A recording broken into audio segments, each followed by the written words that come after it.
Wythnos yma, ar darn bach o hanes, Lisa Gwilym sy'n edrych ar ffotograffau o brotest enwog o'r 80au. Mi fydda i'n trio egluro tarddiad yr enw Sblot, a Rhodri Morgan sy'n mwynhau lletygarwch carchar Victoriaidd. Be fydda i'n licio wneud i gadw'n hun yn ffit ydy cerdded mynyddoedd, a mae yna ddigon ohonyn nhw o'n nghwmpas i'n Ffestiniog yma. Ond yn ogystal â cadw pwysa'r gwaed i lawr, mae cerdded mynyddoedd rhoi cyfle mi ymweld â safleoedd hanesyddol ychydig yn fwy diarffordd. Un safle fyddai'n cerdded heibioedd o'n reit aml ydy Bryn y Castell, bryngaer geltaidd o'r Oes Haearn ger Cwm Teigil, Llan Ffestiniog. Mae profion dyddio soffistigedig yn dangos bod Bryn y Castell yn dyddio i ddiwedd yr Oes Haearn, ac i bod hi'n nodweddiadol o fryngaerau eraill yng Nghymru o'r un cyfnod, mae yna ambell i nodwedd anarferol iddi hefyd.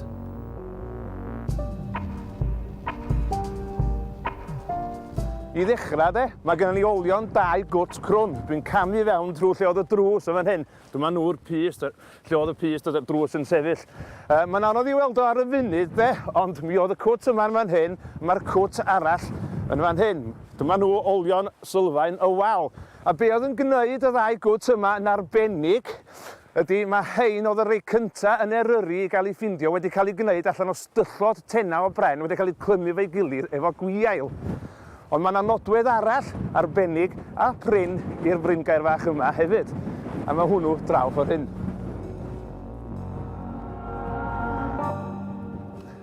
Sbiwch ar yr adeilad yma fan hyn. Os ywch chi sylwi'n ofalus, mae o ar siap malwan. A'r rheswm am hynny, oedd yn siarad stopio'r gwynt chwthu mewn ac amharu ar y tân oedd yn llosgi yma o ddydd i ddydd. Achos be oedd yr adeilad yma, oedd gefail gweithio Haearn. Pan gloddwyd y safle yma, dros 30 mlynedd yn ôl, mi ganfuwyd bob matho o offer trin Haearn. Engan o garag, morthwylion o gerig, cerig hogi, cerig gloewi, a dros dynnall o'r stwff yma, gwastraff slag. A mae hynny'n dangos cryn weithgarwch yma, achos dyna oedd prif weithgarwch Bryn y Castell, sef creu Haearn. Ond i wneud Haearn, da chi angen deunydd crai. A doedd yr hen bobl ddim yn cael yr Haearn crai yn y creigiau yma o gwmpas ni fan hyn. Roedd nhw'n gael o lawr o fancw, yn y gors acw. Roedd y penderfyniad i leoli'r fryngaer ger cors fawnog yn unbwriadol, gan fod yno yr holl ddeunydd oedd ei angen i greu Haearn. Dyddodion Haearn crai yn y mawn, clai i adeiladu'r ffwrneisi a choed ar gyfer golosg. Mae Rhodri ap Dafydd o'r Cyngor Cefn Gwlad yn arbenigo yn y math yma o gynefinoedd, a mae o wedi dod yma i'n nghyfarfod i mwyn rhoi rhywfaint o hanes esblygiad y tirwedd ar hyd y canrifoedd. Felly Ros, hwnnw'n dweud i mi mae'na mawnog oedd hon estalwm. Be os ti'n cael o hon erbyn hyd? Cwestiwn difyr iawn i honna. Mae gennym ni yma yng Nghymru lot o wahanol enw ar wahanol fath o gynefinoedd sydd wedi seilio ar fawn. Gen ti fawnog, gwern, rhostir glyb, siglen lle di'r un o'r ei glypa. O edrych ar y llys tyfiant yn fan hyn, swn i ddim mae hon wedi cael rhywfaint o law dyn arni. Mae rhywfaint y sychach na beth sydd ti'n ddisgwyl o orgors go iawn siwrach yn awgrymu. Oedd ti'n deud bod peth o'r mawn oedd yma yn y gorffennol wedi mynd o yma. Be sydd am werthoedd mawn sydd yn neud o'n gallu dal mwynau efo fewn? Wel, dydy o ddim yn gynefin lle mae yna ddŵr yn llifo trwyddo felly. Mae'n dibynnu ar ddŵr o'r glaw felly. Mae'n sefyll felly. Dyna un rheswm, dydy'r deunydd planhigiol ddim yn pydru'n sydyn. Mae o'n sefyll yn lle mae o felly. A ddim swn i feddwl bod y mwynau ag ati fel y deunydd planhigiol yn croni lle. A dyna mewn ffordd sydd yn ffurfio y mawn ei hun.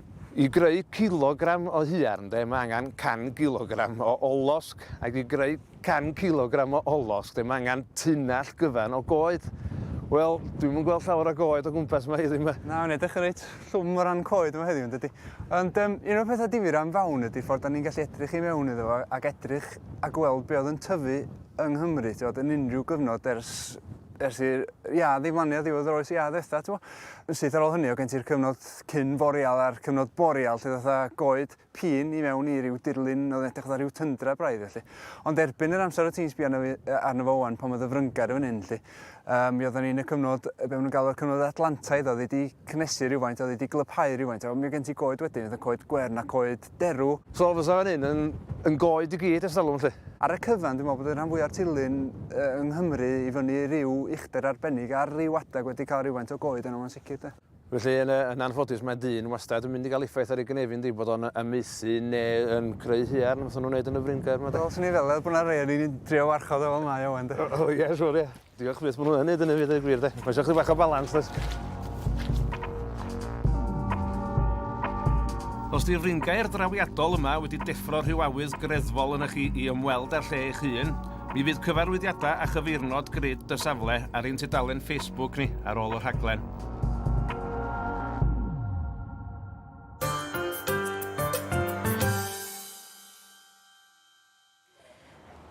Awst y 7 1981, dechreuodd grŵp o 36 o ferched gerdded o Gaerdydd i Comin Greenham, a hynny brotestio yn erbyn cyrhaeddiad arfaethiedig 96 o daflegrau crws Americanaidd. Uchafbwynt y brotest oedd gweld 70,000 o bobl yn creu cadwyn ddynol nath amgylchynu'r gwersyll. Ar y pryd, ro'n yfystydd yn teithio yna o bob cwr o Gymru, yn cario merched a dynion o bob gradd a dosbarth cymdeithasol. Ac yn achlysuro, mi fydd yn yfystydd yn teithio yna o sgwâr Dolgella. There's a woman in Great Britain, Bridget Evans is her name, and she's out on Greenham Common and things will never be the same. I'r brotest fethu yn ei hamcanion greiddiol, sef rhwystro'r taflegrau crws rhag cael eu cadw ar y comin, mi barodd y gwersyll yno am 19 o flynyddoedd tan y flwyddyn 2000, yn symbol o brotest di-drais a heddychlon gan ferched. Un o'r rhai cafodd ei hysbrydoli gan yr ymgyrch oedd Llan Thomas o Ddolgella. Roedd hi'n bresennol yn protest fawr Rhagfyr 82 ac yn ffodus i ni, mi benderfynodd fynd â'i chamra hefo hi i gofnodi'r achlysur. Pa brifioch chi yna am y tro cyntaf te? Wel, mi eis i yna yn mis Rhagfyr 1982. Mi oedd hi'n oer iawn ac mi oedd na gais gen ferched Greenham oedd wedi bod yna dros flwyddyn am hynny i gofleidio y safle, embrace the base oedd yr ymadrodd ar y pryd. Felly, ydych chi'n cyrraedd yna am y tro cyntaf de, Ellen? Ie. Be ydych argraffiadau cyntaf chi o'r lle? Wel, oedden ni rioed i gweld dim byd tebyg, deud y gwir. Gweld y safle, gweld y milwyr, gweld y ffens, ac ochr yma i'r ffens, wrth gwrs, gweld lle oedd merched wedi bod yn byw. A lle ddaru nhw fyw, wrth gwrs, am nifer fawr o flynyddoedd rhai ohonyn nhw. A gweld yr ymgylchiadau oedden nhw'n byw. Ac oedd yn neud i mi deimlo'n wylaidd iawn, deud y gwir. Felly, ydy'r lluniau yma te, Ellen, yn adlewyrchiad teg o'r math o ferch oedd yn mynd i Comin Greenham? Wel, na, da chi'n gweld, heb y ffens a gwrach heb y cypanna, fysa chi'n meddwl bod o yn drip merched y wawr yn byddach chi. Mae y ddwy yma, wrth gwrs, wedi gwisgo. Falla, dwi'n bach smartiach na'r rhan fwyaf, yn sicr yn fwy smart na'r merched oedd yn byw na. Mae yn amlwg o'r wrth y llun, mae yn am y diwrnod ma'n nhw. A mae'r llun nesaf? Ia. Yr un ddwy ferch, ac eto... Hwn ydi fy ffefryn i, dweud y gwir. Mae'r llun yma yn deud y stori, dwi'n meddwl. Be sy'n ochr arall y ffens sydd, wrth gwrs, yn bwysig. Milwr ifanc hefo gwn yn gwarchod y taflegra. Ac dwi'n cofio meddwl ar y pryd, galla'r merched yma, merched i hoed nhw wedi bod yn fam i'r milwr. Ac di hwn wedi cael ei hyfforddi i ddelio efo'r gelyn yma. Criw mawr o ferched yn ymddwyn mewn ffordd heddychlon. Mae yna lun arall? Oes, mae hwnna'n olygfa gyffredin. Eto, bobl yma'n amlwg wedi dod ar ryw bicnic efo nhw, swn i'n deud, mam y dydd, oedden nhw hefyd felly wedi dod. A'i bath o dyna, a'i hetia. Mi oedd na hwyl, mi oedd na ganu. Oedd na ryw elfen bod ni gyd wedi rhyfeddu at yn hunan. Bod ni fel merched yn yn gallu creu yr digwyddiad mawr yma efo'n gilydd de. Oedd hynny, dwi'n meddwl, yn destun rhyfeddod. Yeah. A mynd ar camera hefo chi, o hynny'n fwriadol gyda chi te, Ellen, i gofnodi'r cyfan? O'n i'n mynd ar camera efo fi, achos oedd rhywun yn teimlo bod hanes yn cael ei greu mewn ffordd. Yeah. Mae rhaid bod na rhywbeth yn feis ymwybod i, yn deud wrthai fod hwn yn ddigwyddiad o bwys, bod Greenham yn mynd i fod yn hanes rhyw ddwrnod. Bod na rhywbeth yn mynd i ddigwydd oedd werth i gadw mewn co. Out on Greenham Common and things will never be the same.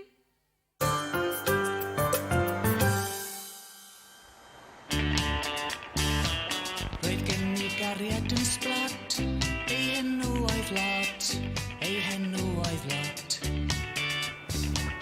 Sblot. Mae'n enw da, dydi? Ond be di darddiad o? Wel, mae yna ddwy brif amcaniaeth, a mae'r ddwy ddamcaniaeth i wneud efo dwy ffarm oedd yn arfer bod yma cyn i'r holl dai yma cael ei adeiladu gan rifoedd yn ôl.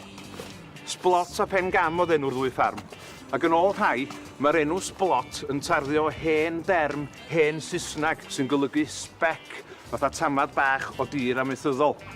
Dyna di'r ddamcaniaeth gyntaf. Dwi'n cweit yn siŵr iawn o honni chwaith. Mae'r ail ddamcaniaeth i wneud efo'r ffaith bod y ddwy ffarm yn gorwad ar dir eglwysig a bod sblot yn dalfyriad o God's plot. Gybe, dwi'n siŵr iawn o hwnna chwaith. Ond beth bynnag ydi ystyr yr enw, mae o'n enw da. Sblot.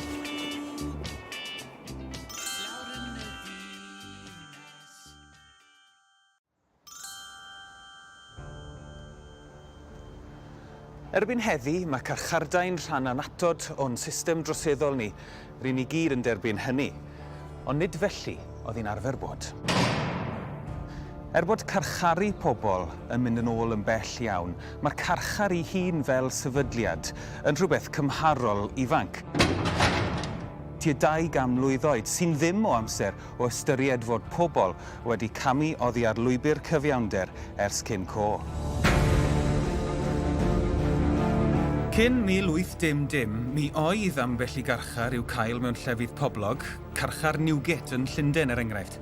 Ond mewn llefydd llai poblog, fel Cymru, system ganoloesol oedd yn dal i fodoli. Y nod oedd i ddal drwy gweithredwyr a'i cosbi mor fuan a phosib, boed hynny yn y stocs, gyda'r chwip, neu ar y grocbren. Ond ar ddiwedd y 19fed ganrif, cafodd newidiadau cwbl sylfaenol a phell cyrhaeddol i gwneud i olwg ac i drefniadaeth carchardau. Newidiadau fyddai'n troi'r carchar yn gongolfaen, cyfraith a threfn yng Nghymru.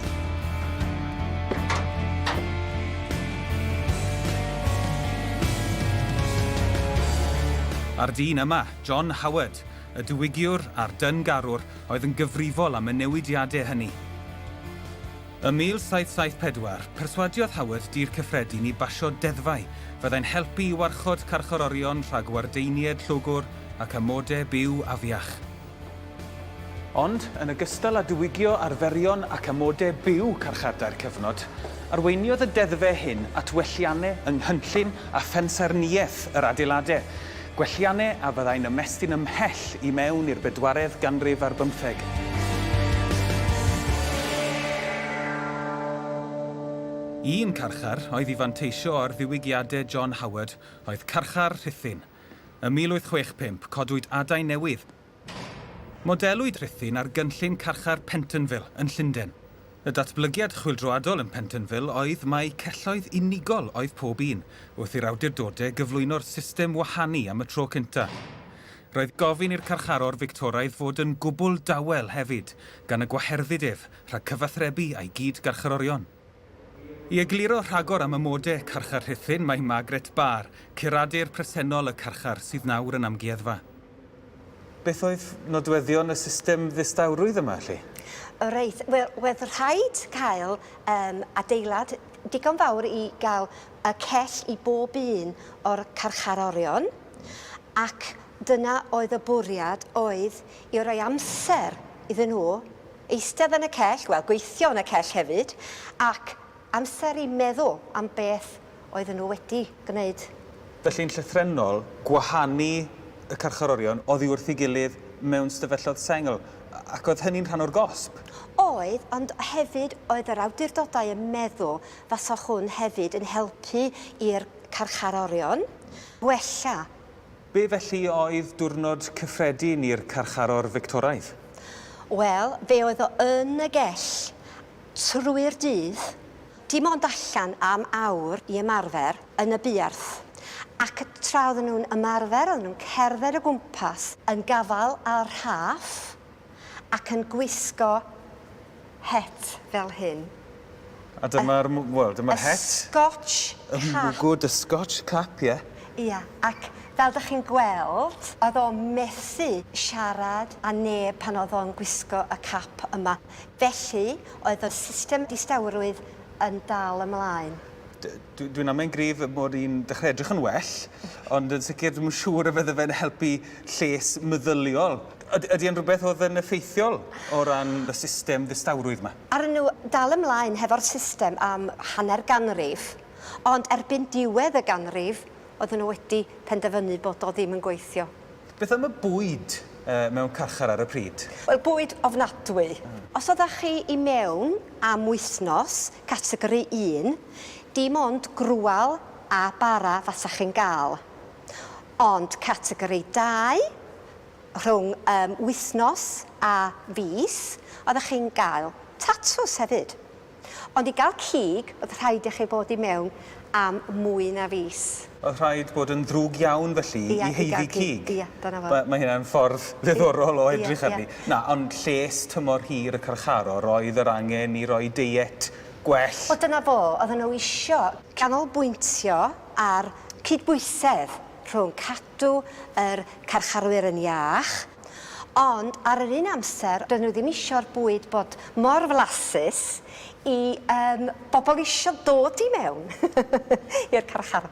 Wel, Margaret, dwi ddim yma i fita, ond dwi yma i gael blas ar letigarwch y carchar, fel oedd, yn ystod y cyfnod Fictoraidd, a dwi wedi cytuno treulio rhyw awren fach yn y gell. Reit. A dwi wedi clywed sôn bod yna gell dywyll yma. Oes, yn dywyll iawn. Ble mai? I lawr grisiau. Iawn. Cell gosbi oedd y gell dywyll, ac yno y byddai'n rhaid i garcharor dreulio cyfnod pe bain torri rheolau'r carchar. Mae yn dywyll? I mewn â chi. Awr, iawn.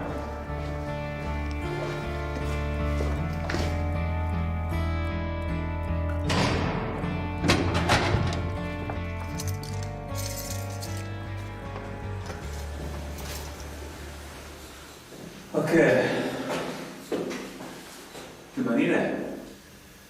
Mae'n hafod ni'n curo chydig bach. Mi sydd fach gen ieuanc ffwr.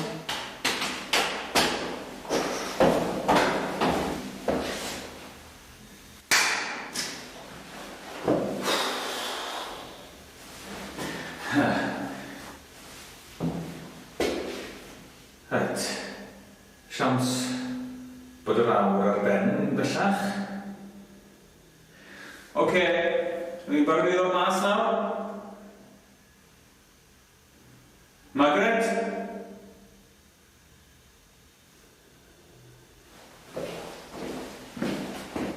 Margaret?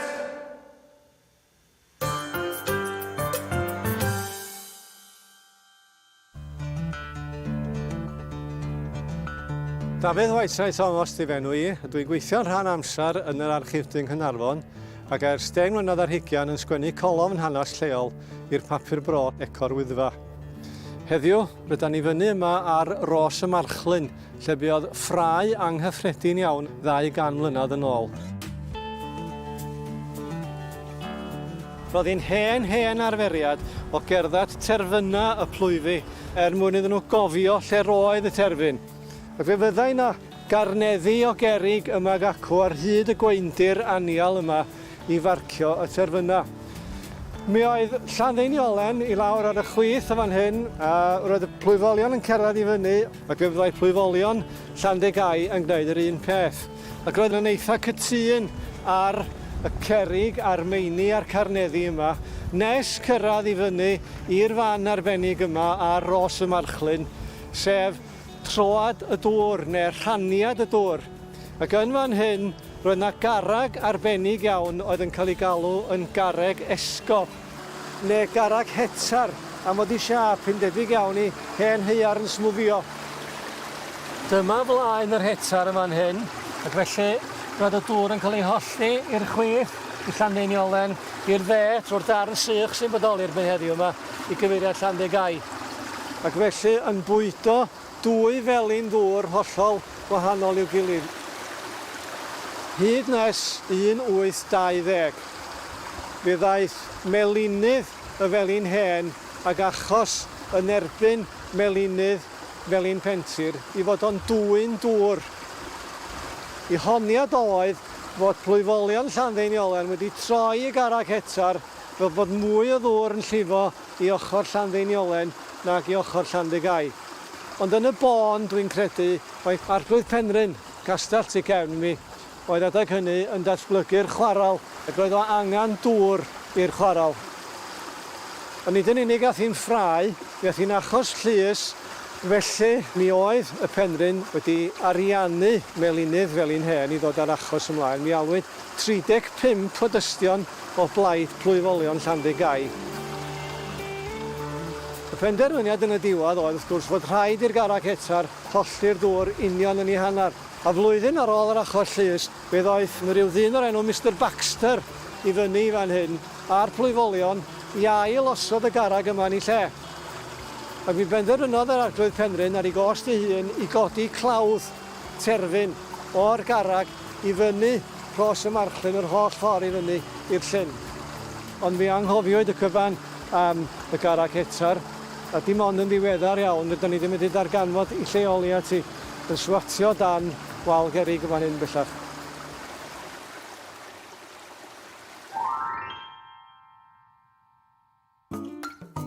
Wsos dwytha, mi ofynis i chi be di hwn, crair anarferol arall o amgueddfa Werin Sain Ffagan.